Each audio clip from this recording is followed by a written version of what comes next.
몇 달 전 자동차 전자공학 분야의 한 노련한 전문가가 너무나도 명백한 한 가지 기술을 알려줬는데 처음에는 농담인 줄 알았습니다. 우리는 그의 작업실에 있었고 주변에는 전선과 퓨즈 그리고 특유의 뜨거운 오일 냄새가 가득했습니다. 그때 그가 내게 말하길 대부분의 운전자들은 아무도 방법을 알려주지 않아서 스스로 해결할 수 있었던 수리를 위해 상당한 돈을 쓴다고 했습니다. 그의 말은 내게 깊은 인상을 남겼고 나는 직접 확인해 보기로 결심했습니다. 실제로 가장 흔한 고장 중 열의 9가지도 한 푼도 들이지 않고 해결할 수 있는 요령들이 존재합니다. 오늘 저는 덜 놀라운 것부터 가장 놀라운 것까지 자동차 전문가들이 여러분이 알지 않기를 바라는 17가지 중요한 비법을 공개하려고 합니다. 17번째, 잘 알려지지 않은 뒤슈리, 성의 제거 스위치입니다. 모두가 뒤슈리의 김이나 서리를 제거해주는 가로줄이 그어진 직사각형 모양의 이 상징을 알고 있습니다. 여기까지는 새로운 것이 없습니다. 하지만 많은 운전자들이 모르는 사실은 최근 출시된 많은 차량에서 이 동일한 버튼이 외부 사이드미러의 내장 히터도 함께 작동시킨다는 점입니다. 폭우 속에서 운전대를 잡았을 때 사이드미러가 흐릿하게 보여 아무것도 볼 수 없었던 적이 있으신가요? 많은 사람들이 차를 세우고 손으로 미러를 닫거나 더 나쁘게는 측면 시야 없이 계속 운전하곤 합니다. 하지만 이 버튼을 한 번만 누르면 1분도 안 되어 미러가 완전히 선명해집니다. 이 작은 디테일 하나가 많은 사고를 예방할 수 있습니다. 작동하지 않는 사이드미러로 운전하는 것은 주변 환경을 인지하는 데 필수적인 부분을 포기하는 것과 같기 때문입니다. 그리고 이 모든 것은 단지 아무도 익숙한 버튼 뒤에 숨겨진 이 추가 기능을 알려주지 않았기 때문입니다. 번호 16. 페달의 비밀 조합. 믿기 어려울 수도 있지만 실제로 존재하는 기능입니다. 일부 차량에는 페달을 특정 순서로 밟으면 진단 또는 초기화용 숨겨진 메뉴에 접근할 수 있는 기능이 내장되어 있습니다. 가장 잘 알려진 방법은 시동을 걸지 않고 전원을 켠 다음 정해진 시간 안에 가속 페달을 여러 번 밟는 것입니다. 이 조작을 올바르게 수행하면 차량이 자가진단 모드로 진입하여 경미한 오류를 삭제하거나 계기판에 직접 코드를 표시할 수 있습니다. 이 절차는 특히 일부 아시아 브랜드에서 널리 사용되며 외부 진단 도구 없이도 엔진 데이터를 확인할 수 있게 해줍니다.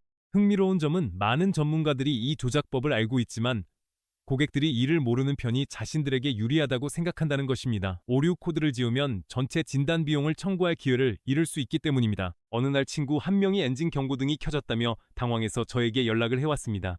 저는 그에게 이 순서를 설명해 주었고 그는 그대로 실행했더니 경고등이 즉시 꺼졌습니다. 그의 표정은 안도감과 약간의 좌절감 사이를 오갔습니다. 자신이 직접 페달만으로 할 수 있는 작업에 큰 비용을 쓸 뻔했다는 사실을 깨달았기 때문입니다. 15번째, 안정성 제어 버튼입니다. 이 안전 시스템은 종종 과소평가됩니다. 이 시스템의 역할은 접지력을 잃었을 때 각 바퀴의 브레이크를 개별적으로 제어하고 엔진 출력을 제한하여 차량의 주행 궤적을 유지하는 것입니다. 이 시스템은 완전히 투명하게 작동하지만 실제로는 도로 이탈을 막아줄 수 있습니다. 하지만 트랙션 컨트롤과 마찬가지로 이 시스템을 비활성화하는 것이 최선의 선택이 되는 특정 상황들이 있습니다. 두꺼운 눈, 진흙 또는 부드러운 모래에 갇혔을 때 이 시스템이 결정적인 순간의 출력을 차단하여 상황을 더 악화시킬 수 있습니다. 이러한 상황에서 시스템을 끄면 바퀴가 자유롭게 회전할 수 있어 탈출할 가능성이 높아집니다. 하지만 기본 원칙은 다음과 같습니다. 자신이 무엇을 하는지 완벽하게 이해할 때만 시스템을 비활성화해야 합니다. 이 버튼이 갇힌 상황에서 벗어나게 해줄 수도 있지만 정당하지 않은 상황에서 끄면 심각한 위험에 노출될 수 있습니다. 번호 14. 정비소에 가지 않고 자동 변속기를 리셋하는 방법. 현대의 자동 변속기는 전자 모듈에 의해 제어되며 이 모듈은 시간이 지남에 따라 운전자의 운전 스타일을 분석하고 기억합니다. 만약 여러분이 자주 급가속을 한다면 변속기는 그에 맞게 변속 타이밍을 조정합니다. 반대로 매우 부드럽게 운전한다면 변속기는 변속 시점을 더 일찍 예측하게 됩니다. 문제는 중고차를 구입할 때 발생합니다. 이 경우 이전 소유자의 운전 습관을 그대로 물려받게 되는데 이는 대개 여러분의 습관과 일치하지 않습니다. 좋은 소식은 많은 모델에서 변속기를 초기 설정으로 되돌릴 수 있다는 점입니다. 제조사마다 절차는 다르지만 보통 시동을 걸지 않고 전원을 켠 뒤 가속 페달을 몇 초간 끝까지 밟았다가 모든 전원을 끄는 방식입니다. 이 작업을 하면 모듈의 메모리가 초기화되어 여러분의 운전 방식에 맞게 다시 적응할 수 있게 됩니다. 어느 날 한 운전자가 자신의 자동 변속기가 혼란스럽고 조정이 잘 안 된 것 같다고 털어놓은 적이 있습니다. 이 초기화를 한 후 그는 며칠 만에 다시 미소를 되찾았습니다. 이것은 기계적인 고장이 아니라 단지 다른 운전자가 만들어낸 전자 메모리 때문이었습니다. 13번째, 시동키를 이용한 초기화입니다. 현대의 전자 시스템은 너무나 정교해져서 때로는 멈춰버린 컴퓨터처럼 행동하기도 합니다. 이럴 때는 단순히 시스템을 재시작하는 것이 해결책이 됩니다. 아직 물리적인 키가 장착된 차량의 경우 시동키를 점화 위치까지 돌리고 계기판의 경고등이 점검 사이클을 완료할 때까지 몇 초간 기다린 다음 엔진을 시동하지 않은 채로 다시 정지 위치로 돌릴 수 있습니다. 이 작업을 여러 번 반복하면 전자 모듈들이 강제로 재보정되도록 할 수 있습니다. 어느 날 한 고객이 계기판에 상상할 수 있는 모든 경고등이 동시에 켜진 차량을 가져온 적이 있습니다. ABS, 엔진, 에어백 등 모든 경고등이 한꺼번에 켜졌습니다. 이 간단한 재시동 절차를 거친 후 모든 경고가 사라졌고 차량은 정상적으로 다시 작동하기 시작했습니다. 차주분은 멀쩡한 전자 모듈 때문에 큰돈을 쓸 뻔했다는 생각에 저에게 감사해야 할지 화를 내야 할지 몰라 하셨습니다. 이 첫 번째 예시들만 봐도 반복되는 패턴이 있다는 것을 알 수 있습니다. 현대 차량에는 마치 비밀 코드처럼 숨겨진 기능들이 있어서 전문가를 불필요하게 방문하는 데 드는 비용을 크게 절약할 수 있습니다. 이것들은 마술이 아니라 제조사들이 제대로 문서화하지 않고 통합해놓은 지름길들입니다. 그리고 대부분의 운전자들이 이런 기능을 전혀 알지 못하기 때문에 사실은 완전히 무료로 해결할 수 있었던 문제에 돈을 내고 서비스를 받게 되는 것입니다. 앞으로 소개할 비밀들에서는 전자 시스템을 완전히 초기화하는 방법부터 겉보기에는 평범하지만 중요한 기능이 숨겨진 버튼까지 더욱 놀라운 팁들을 살펴볼 예정입니다. 여러분이 곧 알게 될 내용들은 계기판을 완전히 새로운 시각으로 바라보게 만들 것입니다. 12번 트랙션 컨트롤 버튼. 많은 운전자들은 이 버튼이 종종 미끄러지는 자국이 있는 작은 자동차로 표시되는데 스포츠 주행을 즐기는 사람들에게만 필요하다고 생각합니다. 실제로 트랙션 컨트롤은 미끄러운路面에서 바퀴가 헛도는 것을 방지하기 위해 설계된 전자식 안전망입니다. 그렇다면 왜 이 기능이 유용한 팁 중 하나로 꼽힐까요? 왜냐하면 특정 상황에서는 이 기능을 끄는 것이 최선의 선택이기 때문입니다. 진흙, 눈 또는 모래에 갇혀 움직이지 못할 때 시스템은 바퀴가 헛도는 것을 감지하고 엔진을 보호하기 위해 출력을 차단합니다. 그 결과 차량은 1cm도 움직이지 않게 됩니다. 이 컨트롤을 비활성화하면 바퀴가 자유롭게 회전할 수 있어 차량을 부드럽게 흔들어 빠져나올 수 있습니다. 저는 한 번 눈이 많이 오는 날 자신의 차량이 고장났다고 확신해서 견인차를 부른 사람을 압니다. 기사가 도착해서 이 버튼을 누르자마자 차가 바로 다시 움직이기 시작했습니다. 이 무지의 대가는 단 한 번의 동작으로 해결될 문제의 비싼 비용의 출동 서비스였습니다. 11번째, 실내 공기 순환 버튼입니다. 이 기능은 대부분의 운전자들이 제대로 이해하지 못한 채 그냥 바라보는 것 중 하나입니다. 실내에 구부러진 화살표가 그려진 이 기호는 단순한 장식이 아닙니다. 이것은 매우 효과적인 도구입니다. 이 버튼의 역할은 이미 실내에 있는 공기를 다시 순환시켜 외부 공기와 실내를 차단하는 것입니다. 모든 요령은 적절한 타이밍에 있습니다. 여름에는 이 버튼을 에어컨과 함께 작동시키면 이미 시원한 공기를 다시 냉각시켜 실내 온도를 훨씬 더 빠르게 낮출 수 있습니다. 이렇게 하면 컴프레서의 부담이 줄어들고 연료 소비도 감소합니다. 겨울에는 더 빨리 난방할 수 있게 해주지만 너무 오랫동안 켜두면 공기가 부족해지고 앞유리에 김이 서릴 수 있으니 주의해야 합니다. 또한 이 버튼은 불쾌한 냄새나 대형 트럭의 매연, 도로에서 마주치는 먼지로부터도 여러분을 보호해줍니다. 결국 오염된 차량이 집 앞을 지나갈 때 창문을 닫는 것과 같은 효과라고 할 수 있습니다. 10번째, 엔진이 침수됐을 때 사용하는 가속 페달 끝까지 밟기 모드입니다.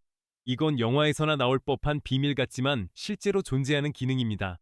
일부 최신 차량에는 시동을 걸 때 가속 페달을 완전히 밟고 있으면 활성화되는 특별한 모드가 탑재되어 있습니다. 엔진이 침수됐다는 것은 연료가 과도하게 공급된 상태를 의미하는데 이때 운전자가 가속 페달을 끝까지 밟으면 차량의 컴퓨터가 이를 신호로 인식해 연료 분사를 중단하고 실린더에 쌓인 잔여물을 태우기 위해 공기만 순환시킵니다. 몇 초만 지나면 엔진이 안정되어 정상적으로 다시 작동합니다. 차가 시동이 걸리지 않아 도움을 불러야 한다고 말하는 사람을 얼마나 자주 들어봤습니까? 사실 해결책은 바로 발 아래에 있었는데 말이죠. 이것은 매뉴얼에는 없는 요령 중 하나로 일부 전문가들은 굳이 알려주지 않으려 합니다. 왜냐하면 시동을 여러 번 실패할 때마다 진단 비용을 청구할 수 있기 때문입니다. 9번째, 주차 센서 비활성화하기.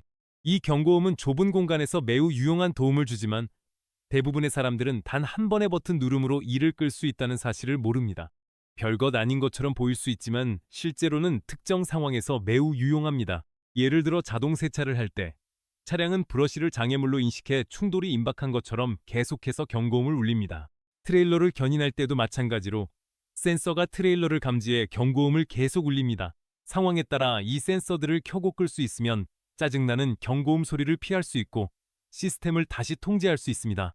여덟 번째는 내리막길 주행 보조 장치입니다. 이 버튼은 특히 SUV나 다목적 차량 등 현대 차량에서 가장 무시되는 버튼 중 하나입니다. 이 버튼에는 보통 내리막길을 내려가는 차량 그림이 그려져 있는데 실제로 이 기능이 바로 그런 상황을 관리합니다. 많은 운전자들이 이 기능을 극한 오프로드 상황에서만 사용하는 것으로 생각해 한 번도 켜지 않습니다. 하지만 이 기능은 훨씬 더 일상적인 상황에서도 유용하게 쓰일 수 있습니다. 자갈이 깔린 산길, 비가 오는 날의 가파른 도로, 진흙탕이 된 비포장길 등에서 말이죠. 이 시스템은 브레이크와 차량 내 전자장치를 이용해 운전자가 계속 브레이크 페달을 조절하지 않아도 낮고 일정한 속도를 유지해줍니다. 그 결과 브레이크 과열 위험이 줄고 안전성이 높아지며 전체 시스템의 마모도 감소합니다. 마치 내리막길 내내 브레이크를 대신 관리해주는 보조자가 있는 것과 같으며 이 기능은 아스팔트 도로만 달리는 차량에서도 작동합니다. 일곱 번째, 자동 엔진 정지 시스템을 비활성화하세요. 이 장치는 신호등에서 멈출 때마다 엔진을 꺼주는데 운전자들 사이에서 의견이 크게 갈립니다. 어떤 이들에게는 연료 소비와 배출가스를 줄여주는 유용한 진보입니다. 다른 이들에게는 시동 모터와 배터리의 조기 마모를 유발하는 원인입니다. 올바른 접근법은 항상 활성화하거나 항상 비활성화하는 것이 아니라 신중하게 사용하는 것입니다. 정차가 거의 없는 장거리 주행에서는 이 기능이 도움이 될 수 있습니다. 수백 미터마다 신호등이 있는 도심에서는 수동으로 꺼두는 것이 더 낫습니다. 많은 차량에는 거의 아무도 사용하지 않는 전용 버튼이 있습니다. 하지만 이 버튼을 사용하면 값비싼 부품의 조기 마모를 예방할 수 있습니다. 배터리를 비정상적으로 자주 교체하던 한 운전자는 일상적인 도심 주행에서 이 시스템을 단순히 비활성화하는 것만으로 모든 것이 달라졌다는 사실을 깨달았습니다. 배터리가 불량이었던 것이 아니라 과도하고 반복적인 스트레스를 받고 있었던 것입니다. 지금까지 단 하나의 버튼이 불필요한 지출과 실질적인 절약, 문제를 겪는 것과 몇 초 만에 해결하는 것의 차이를 만들어낼 수 있다는 점을 확인하셨을 겁니다. 여섯 번째, 주행 중 중앙 잠금 장치입니다. 이 버튼은 대체로 눈에 띄지 않습니다. 주차장에서 문을 잠글 때 사용하는 것이 전부라고 생각하기 쉽죠. 하지만 이 버튼의 유용성은 단순한 편의를 훨씬 뛰어넘습니다. 이것은 진정한 능동적 안전장치입니다. 도심에서 신호 대기 중에 누군가가 외부에서 갑자기 문을 열어버리는 상황을 상상해 보세요. 과장처럼 들릴 수 있지만 이런 상황은 생각보다 자주 발생합니다. 내부에서 중앙 잠금 장치를 활성화하면 모든 문이 잠긴 상태로 유지됩니다. 그리고 대부분의 모델에서는 사고가 발생할 경우 문이 자동으로 잠금 해제되어 내부에 갇힐 위험이 없습니다. 이것은 완전히 무료인 보이지 않는 보호장치이지만 대다수의 운전자들은 이를 전혀 사용하지 않습니다. 다섯 번째, 차량 전자장치를 초기화하기 위해 배터리를 분리하는 방법입니다. 이것은 아마도 가장 오래된 기술일 것이지만 제대로 적용하면 여전히 매우 효과적입니다. 배터리를 몇 분간 분리하면 모든 내장 전자 모듈의 전원이 차단되어 전체적으로 재시작이 이루어집니다. 이는 인터넷 연결에 문제가 있을 때 라우터를 껐다가 다시 켜는 것과 정확히 같은 원리입니다. 가장 중요한 점은 올바르게 진행하는 것입니다. 단순히 단자를 분리했다가 바로 다시 연결하는 것만으로는 충분하지 않습니다. 전자 시스템의 콘덴서가 완전히 방전될 수 있도록 최소한 10분에서 15분 정도는 분리 상태를 유지해야 합니다. 일부 모델에서는 이 기간 동안 브레이크 페달을 몇 초간 밟아 남아있는 전하를 더 빨리 방전시키는 것이 권장되기도 합니다. 지인이 내비게이션 시스템이 멈춰서 진단을 위해 큰 비용을 지출할 뻔했습니다. 우리는 배터리를 분리하고 필요한 시간을 기다린 후 다시 연결했더니 시스템이 정상적으로 재시작되었습니다. 유일한 단점은 오디오 프리셋이 모두 초기화되었다는 점이었습니다.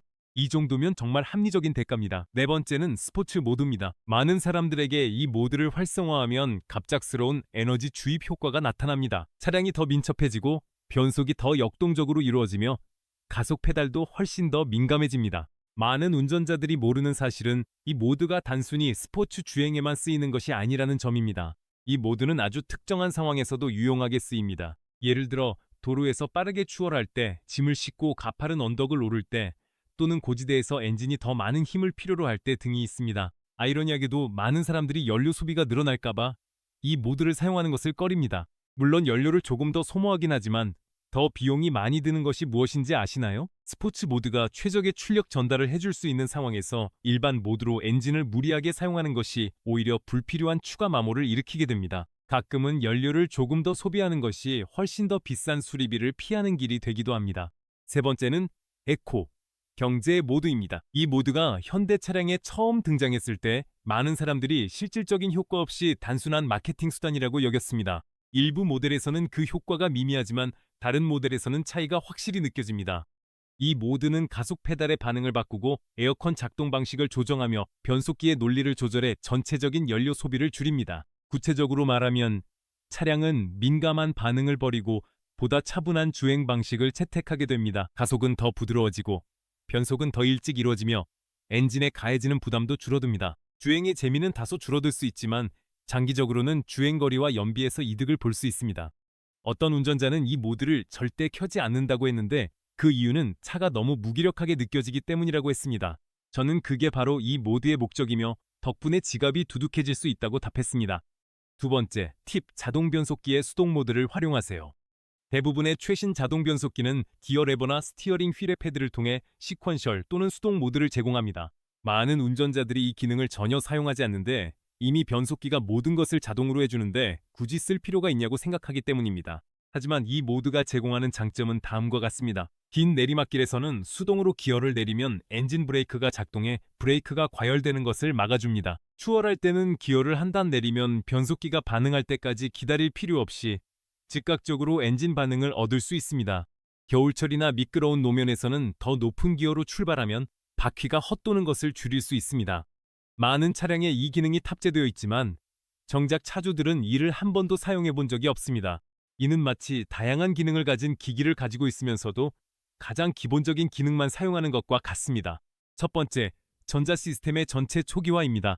이것이 바로 궁극적인 비밀로 자동차 전문가들이 널리 알려지는 것을 가장 꺼려하는 이유는 부당한 진단 수입을 잃게 되기 때문입니다. 많은 차량에서 시동 버튼과 트림 미터 버튼 또는 계기판의 다른 버튼을 동시에 누르고 있으면 이상이 발생했을 때 전자 시스템을 재시작할 수 있습니다. 문제가 이미 해결되었음에도 불구하고 계속 켜져 있는 엔진 경고등은 간단한 재시작만으로도 이러한 가짜 코드들을 지울 수 있습니다. 멀티미디어 화면이 멈추거나 검게 변했을 때도 정비소에 가지 않고도 다시 작동시키는 버튼 조합이 종종 있습니다. 이 절차는 물론 차량 모델마다 다르지만 이를 알고 있으면 어떤 기술자라도 외부 장비로 2분 만에 할 수 있는 초기화에 돈을 지불하지 않아도 됩니다. 이것은 인터넷 박스가 멈췄을 때 재시작하는 것과 정확히 같은 원리입니다. 항상 완벽한 해결책은 아니지만 생각보다 훨씬 더 많은 문제를 해결해 줍니다. 그리고 여기 마지막 역설이 있습니다. 여러분의 차량 문제를 해결해주는 이 버튼은 신비롭거나 접근하기 어려운 것이 전혀 아닙니다. 그 버튼은 바로 여러분 앞에 있으며 단지 여러분이 사용하기만을 기다리고 있습니다. 아무도 여러분에게 이것을 설명해주지 않았다면 그것은 오직 여러분이 모르는 것이 아는 것보다 더 이익이 되기 때문입니다. 현대 차량에는 단순한 버튼과 간단한 조합에 숨겨진 기능들이 가득합니다. 어떤 기능들은 상당한 지출을 막아줄 수 있고 또 어떤 것들은 더 높은 안전을 제공하며 또 다른 것들은 차량의 수명을 크게 연장시켜줄 수 있습니다. 이제 여러분이 이 기능들을 알게 되었으니 질문은 간단합니다. 여러분은 계속해서 자동차를 알 수 없는 블랙박스처럼 대할 것인가요? 아니면 자동차가 제공하는 모든 것을 적극적으로 활용할 것인가요?